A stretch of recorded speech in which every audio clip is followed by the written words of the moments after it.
So howdy everyone, my name is Andrew. I'm one of the Cleveland volunteers. But before I get to the item that I want to share and talk about today, I want to share a little story about one of my favorite patients that I got to work with at Neighborhood Family Practice. His name, we'll call him JJ. JJ was a very special patient who first came to NFP in November. So he was not a patient right off the bat, but had a little time to settle into NFP before meeting with him. JJ suffers from a pretty severe mental illness, and I remember the first time he came into the clinic, he was very shy, and he walks up to the desk and is very quiet and, "Hi, I have an appointment," and then instantly just turns right back around and walks out the door. We didn't see him for about 10 more minutes, and he comes back and very boldly, "I have an appointment today, my name is JJ," and from then on, just the stories and the character that he brought to our office is incredible. But he'd come every month or so, because he had some pretty significant medications that he had to take to keep him pretty steady and level.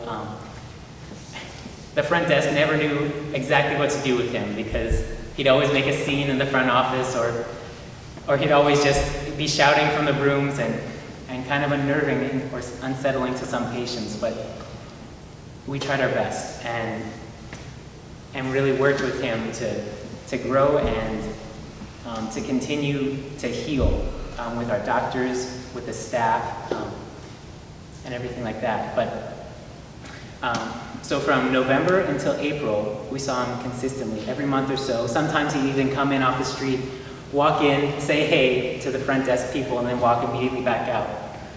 But May, June, and until very late in July, we didn't see him, which was pretty concerning. 3 months without medication from our office with this pretty severe mental illness, not a good sign. Turns out he had been homeless, he had been doing drugs, he'd gotten involved with the wrong kind of people in that time span. But 2 Fridays ago, he comes back into NFP. And our staff is just elated. It's 8:30 in the morning. He's been sitting outside the door, and when the front desk receptionist came to unlock the door, there he was. And the office was just really excited to see him.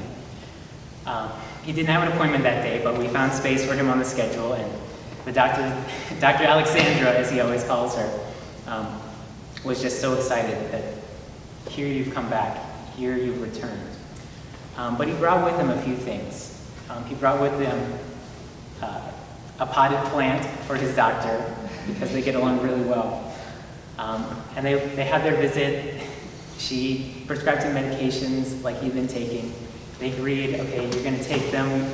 We're going to get this under control. But then for each of the staff members, he pulls out these little stationary notepads.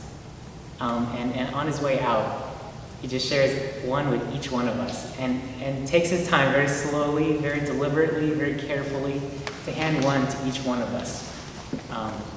So I think this represents, for me, a couple of things. The first, you can't give up on anybody, and God certainly doesn't. That's definitely a lesson I've learned this year. The second, God asks us to take note of these people that we would never imagine interacting with. But he also, I think, with that deliberate, here's one for you, here's one for you, also reminds us that, JJ reminds us that everyone seeks community. Everyone seeks a connection to somebody else. Everyone is seeking some form of love. And I certainly experienced that with these note cards. I want to echo everybody's thank yous to Margaret, to the Franciscans, the Capuchins, to each one of you, the volunteers. It has been an incredible year and certainly a highlight of my life. And I hope it remains that way. But thank you all.